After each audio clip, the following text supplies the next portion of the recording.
Okay, well, you'll need to get out your basic kit that you bought or your tools that you already have. You'll need your turning tools, your glue pen, and then this, of course, is your template material, your interfacing that's in your packet. And then open your pattern so that you'll have all of the shapes that we need.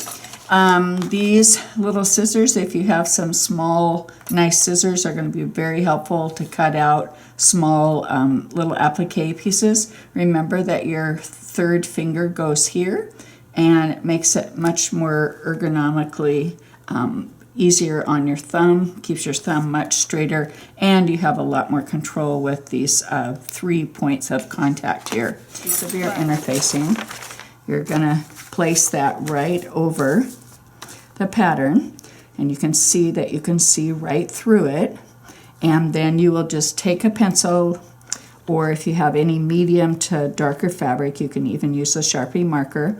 But then I'm going to bring this extension where I did the dotted lines underneath of here, because I'm going to need to make sure that I can have something to sew this to. But then I'm going to also come up into this epaulette, I think it's called, and down into the sleeve. So when I draw it, so if you look here, I'm going to come way down into here, give myself lots of room to have a nice extension, and then into the body and up here. And then when I have that, I know I don't have to turn that. I don't have to turn that edge. If you want to, you can just put in little dots where you don't have to stop turning. Sometimes that's my little system, is there's just little dots on that part. Then you would take this and you would cut this out exactly on the line.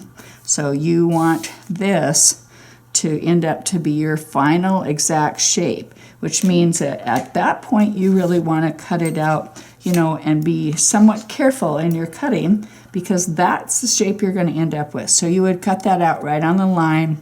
You would put that on the back side of your fabric, just like with the torso, and you iron that on for about 8 to 10 seconds. So you see that this side is all shiny. You want to always make sure you're drawing on the shiny side up. So the shiny side, when you take it to your pattern, you want to draw it the shiny side up. The other side's just flat, because the shiny side is what has that little bit of impregnated glue, and that's what you need to make it stick to the back side of your fabric.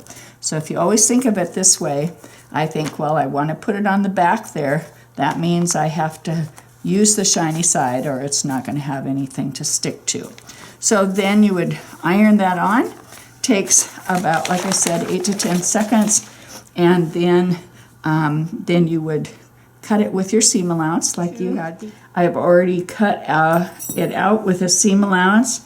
On the inside curves, you'll need to always clip into those inside curves, not all the way to the interfacing. You need to stay back several threads so you don't end up with a raw frayed edge. Right, and then we'll just take our glue stick and we'll start on the side here. So over here in the corner. So you have these tools. You have your fork, and then you have this wonderful beveled edge rod. You're going to hold them like you would holding a pen, but the beveled one you want to keep as flat as you can to the surface. It should go flat right to your surface.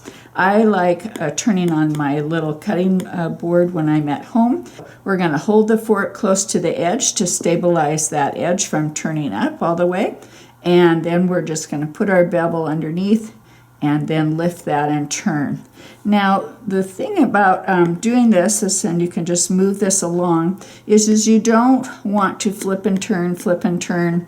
What you most economical and smoothest is if you just move your fork forward and you just brush stroke that over. So you just keep moving your fork along, and the more that you can get used to just sweeping those edges over, then the easier and smoother it will be. Like I said, you can see where I had to do that little clip because it's going to have to spread out just a little bit to make that inside curve.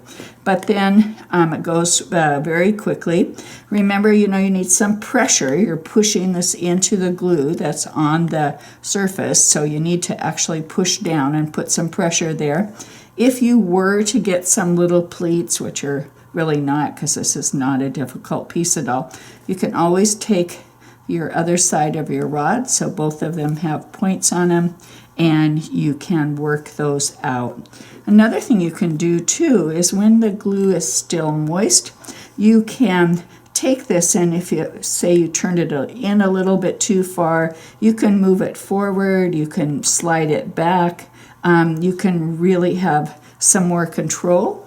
If you really messed up and you don't like a place that you did it, just keep your bevel flat, just lift that whole section back up. If you need to re-glue it, go ahead and re-glue it, but then just go ahead and finesse that in so that you're a little happier with it. So you can always lift that back up too. So this